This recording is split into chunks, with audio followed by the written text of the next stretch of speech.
even culturally with color, like when we come to Japan, one of the first times we came to Japan, we were surprised that sometimes I would see like a man wearing purple pants or carrying like a bag that in the United States would be considered like a more feminine color. So even there's cultural influences of what color is considered this or what color is considered that. But technically speaking, it's just a tool belt that we all have at our fingertips, and every color I think we should embrace and play with. で文化的なこともあると思うんですね。日本に初めて行った時びっくりしたことを覚えてるんですけれども、男性がこうパープルの色を、のズボンを履いていたり、そのバッグを持ってたりした時に、アメリカだとそれはこうフェミニンなカラーというふうに思われるような色を身につけていたので、文化的なこともあるのかなというふうに思ったんですけれども、あらゆるカラーを、それはツールなわけですから、皆さんが自由にこう受け入れて遊び心を持って使っていければというふうに思っているんです。次の質問したいと思うんですけど、ドゥーガルは日本に来てもうすぐもう6年になるみたいで、だから私たちも知り合ってもう6年も経つんだなっていうことにすごく驚いたんですけど、別の動画でドゥーガルが小さい頃から日本人だった過去世の記憶があるみたいなことを両親に言っていたというぐらい、日本には本当にずっと思い入れがあったっていうことを聞いていたので、実際に来日するようになって6年間の間で日本人の方とか日本にどんな印象を持っているのかなっていうことを。Okay, so the next question is, it's been 6 years since you've come to Japan, and it's actually how long we have known each other. Surprisingly, it's already been 6 years. And you have mentioned in the previous video that you had mentioned to your parents from your young age that you had your past life in Japan. So it could be understood that you felt a very deep connection with Japan since then. So after 6 years from the time you first came to Japan, what has your impression been like with Japan and the Japanese people? That's a hard thing to answer. The first thing that comes to mind is, to me, it's just magical. Whenever we land in Japan, flying from Los Angeles to Japan, immediately when my feet touch the ground, I feel like I'm home. There's something about the vibration of the earth. There's something about the energy in the air that just feels familiar to me. My absolute favorite thing when people ask me what I love about Japan, I say the same thing. Everything has intention. From the way food is served, to the way things are decorated, to beauty. It's the only place in the world that you can be in a huge city like Tokyo or Nagoya and stumble upon this beautiful spiritual place to connect with your heart and connect with your soul. It's probably my favorite place on earth. でいつも言ってることなんですけれども、この質問本当に答えづらいところもあって、なぜなら本当に魔法のような、印象ですというふうにしか言えない部分があるんですね。毎回ロサンゼルスから日本にやってくると家に帰ってきたような気持ちになりますし、大地のエネルギー、大地の持っているバイブレーションがそうさせるのか、そう思わせるのか、または人々のエネルギーがそう思わせるのかわからないですが、本当に家に帰ったような気持ちになって、そして、とても大好きなところというのが何に対しても意図を持っているということなんですね。例えばお食事の提供の仕方、よそり方だったり、何かの装飾の仕方がとても美しくなされていたりとか、もしくは東京や名古屋などの都会に行ったとしても、とてもスピリチュアルな、場所を訪れることができるということですね。ハートにつながったり魂につながるような場所が都会にもあったりするところ、本当に地球で一番大好きな場所と言えるところです。I have a vague memory too, mainly because that first trip to Japan, which was sponsored by Dynavision, which I'll forever be grateful for, it was such an incredible opportunity. I was so emotional and so excited and overwhelmed. I feel like I spent the 3 weeks crying every day. 自分自身も記憶が実は曖昧で、本当に最初の日本への旅だったんですよね。で、それをダイナビジョンさんが呼んでいただいて来ることができて、本当に今も感謝してるんですけれども、感謝の気持ちでいっぱいで、当時も本当にもうその気持ちがいっぱいになってしまって、いろんな感情が出てきて、もうそれで忙しかったので、もうずっと3週間泣いてたような記憶があるんですよね。そうだ、初来日の時の通訳は全部ゆりこさんがやってくれたんですよね、そういえば。そうですね、そうでした。So I was the only interpreter, I guess, at your first ever Japan Yeah, trip. we went to Osaka together. We did the entire trip together, and I have the cutest picture of us in Shinagawa Station, and I'm wearing a pink shirt, and you're wearing a white. Just the cutest picture of us hugging outside of a restaurant, and I'm like so excited and so happy, but I see that picture all the time. It's the cutest picture. で、大阪も行ったんですね。その時の初来日の時、大阪も一緒に回ったしっていうのを覚えてくれていて、ですごく可愛い写真を今でも持ってますよって、私知らない写真なんですけど、ドゥーガルがピンクのシャツ着てて、私が白い何かコートかなんか着てたのかな、お洋服着てて、でレストランの外で喜んでこうハグしてる、ありがとうって言ってるような写真があって、ドゥーガルものすごいワクワクしてその写真に写ってるそうで、時々その写真見てるそうなんですよね。Didn't know about that picture. 珍しい色っていうのがまずオーラとしてあるのか、あるいはなんかその日本人にはこういうオーラの系統が多いなとか、国ごとでこう特徴があったりとか、そういうふうに珍しいとかよくあるオーラみたいなのがあるのかっていうのをちょっとお聞きしたいです。So when I'm in Japan, I notice that Japanese people are very comfortable and understand the power of contracted energy, of why one would pull their energy in. So I find that when I'm in Japan, especially when I'm out and shopping and just sort of enjoying myself and not teaching, I tend to be in more of a contracted state of energy, versus Americans are maybe too expanding. They're very comfortable expanding their energy, and you can sort of feel that in the room, but I think we can learn from both. Sometimes Japanese people need to work on expanding their energy a little bit more, and sometimes Americans admittedly need to learn how to bring their energy in.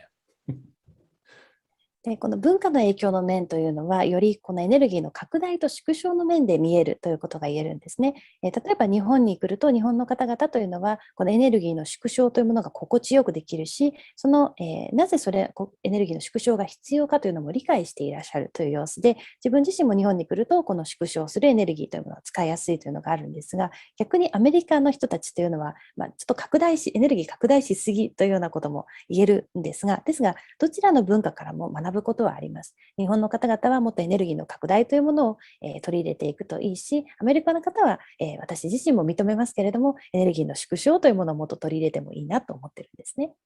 But actually, that's not even fair to limit it to countries, because even in Japan, I noticed like in Osaka, people have more expanded energy. They're a little bit more expressive. It comes more naturally to them. Where in Tokyo, although people are super friendly in Tokyo, at first it's contracted energy. So it can be location, it can be family differences. It's usually just the influence of the region or the area that you're in. You start to notice differences. これは本当に国というものに限定することでもなくて、実際は例えば日本でも大阪に行くとよりエネルギー拡大した状態の方が多かったり、もっとこう表に出して表現する方が多かったりしますよね。比較して東京では皆さんとてもフレンドリーだけれども、初めに会うと皆さんエネルギーが縮小している状態の方が多くて、ですので例えば家庭によっても違うでしょうし、地域によっても異なってくるものであるということが言えると思いますですね。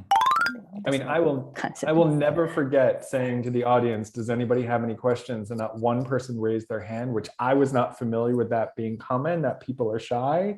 And so I just remember thinking in my head, I must be failing miserably. Because in the United States, you say, does anybody have any questions? They raise both hands. 今でも覚えてるんですけど、質問ありますかって初めて日本で聞いたときに誰一人手を挙げなかった時の衝撃ですよね。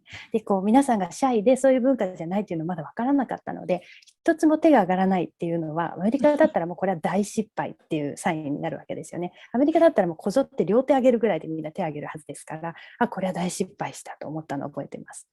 We literally got in the car that night, and I remember being in the taxi, and I said to David,Did I do a good job? Did that go well? And he said, I'm going to be honest with you, I have no idea.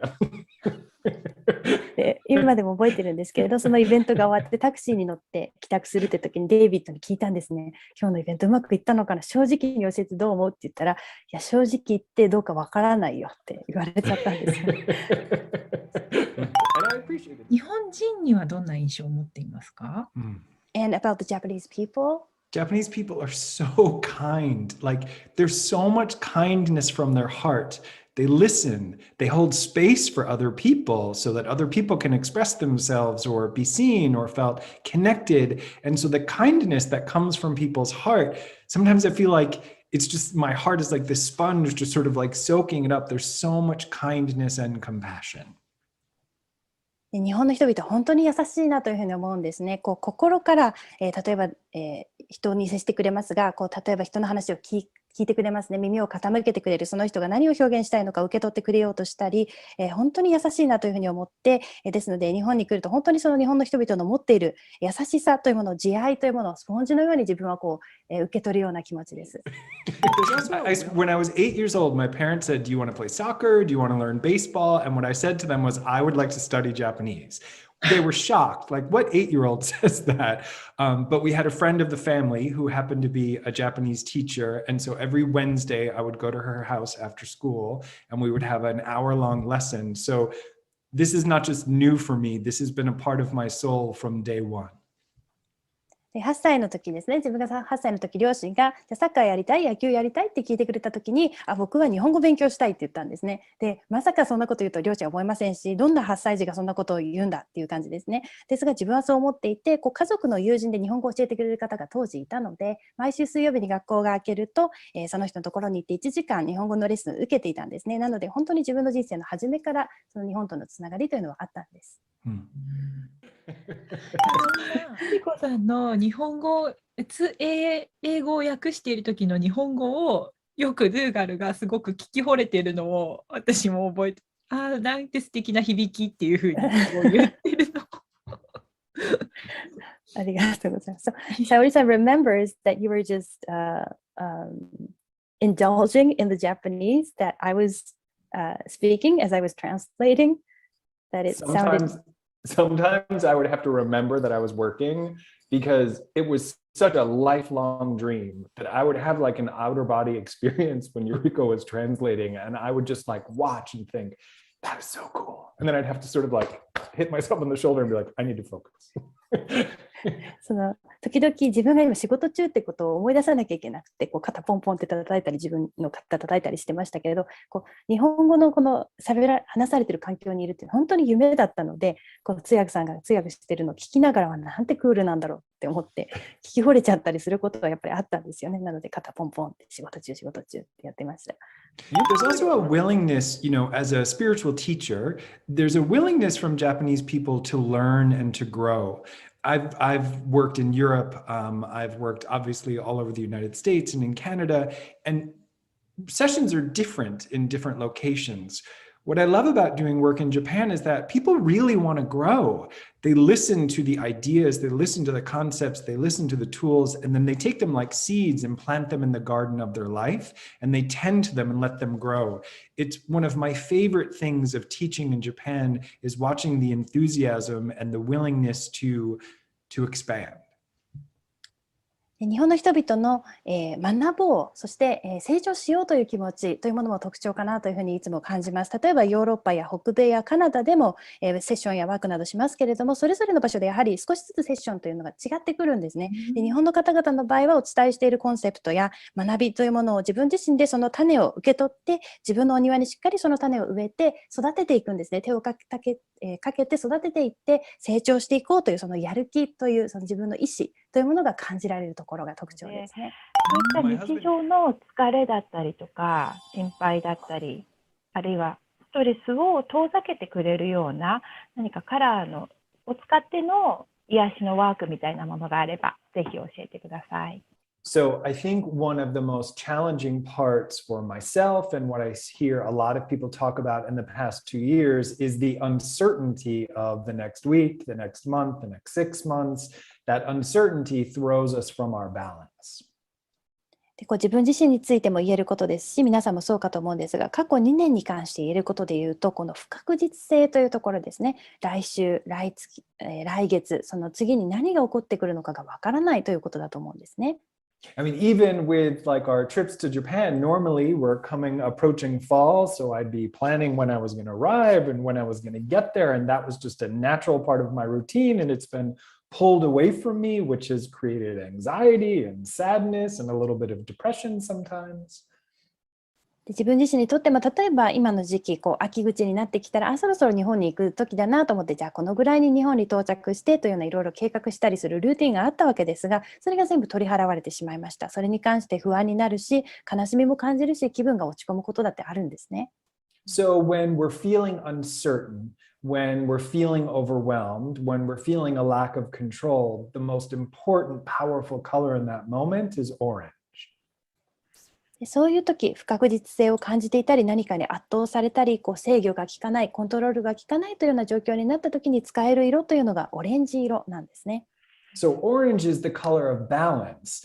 There's a reason this painting, you can't really tell here, but an artist friend of mine made this, but it's orange.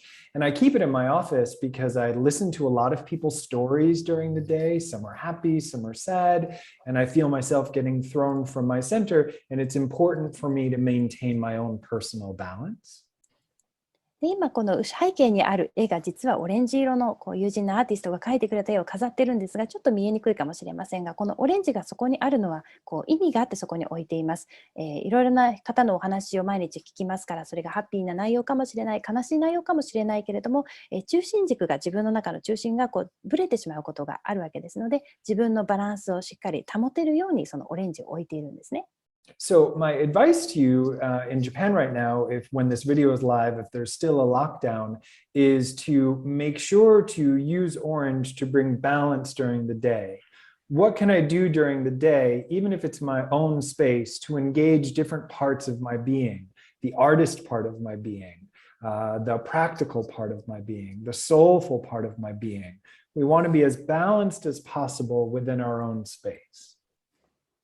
で日本の皆様へのアドバイスとしては、これをご覧になっているとき、まだ緊急事態宣言中でしたら、ぜひ活用していただきたいと思うのは、日常の中でバランスを取るために、このオレンジを使ってみてください。自分の空間の中で行っていただいて構いませんから、例えば、アーティスト、芸術家としての私にバランスをもたらすにはどうしたらいいだろうか、より実践的な日常生活のモードになっているような自分にバランスをどうやってもたらしたらいいだろうか、より魂に自分が意識を向けているようなそういう自分にバランスをもたらすにはどうしたらいいだろうかというふうにオレンジを使ってみてください。ではドゥーガル最後に、日本の皆さんにメッセージを一言いただけますか？わかる。She wants me to give a message to Japanese people. Okay. You know, I love Japan. I told my family from a young age that I had a past life there. So every time I'm there, I feel like my heart expands. One of the things that I've learned is that Japanese people are kind. There's intention and spirituality in everything.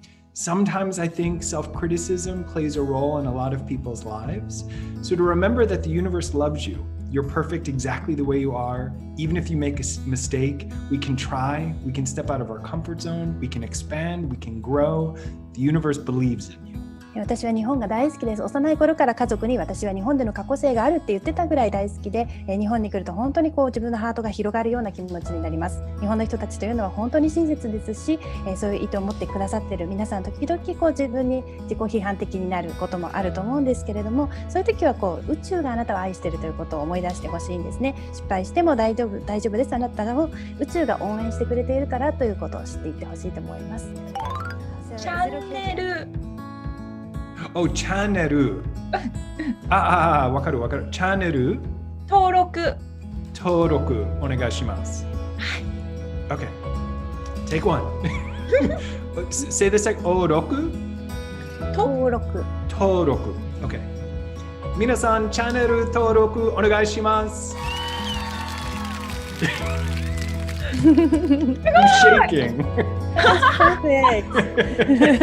すごい。毎回の最後につけます。So at the end of every video, she'll insert that part. Okay.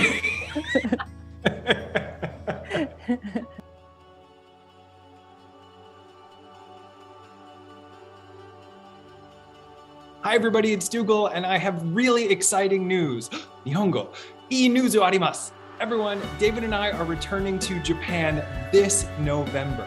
It has been nearly 3 years since we were able to travel to Japan, and we have been hoping to come visit again. We've put it on our vision boards, we've been meditating about it, we've been visualizing, applying for visas, all of the things that one has to do, and we've finally been accepted, and we are so excited. So this November, we are returning and we are planning some really exciting things. I'm going to be doing a 2-day workshop in Tokyo. We are doing a workshop in Kanazawa. It's the first time that I'm going to Kanazawa and we cannot wait. I'm going to be doing private sessions as well, and we have lots of exciting surprises in store for you. We are so excited to be coming back to Japan. Thank you for being so patient. Thank you for supporting us this entire way, and we can't wait to connect with you. Tanoshimi, we're so excited. Thank you for watching this video. Don't forget to subscribe to our channel, or please sign up for our newsletter so you get all of the information first. Have a great day, and I'll talk to you soon. Mata ne.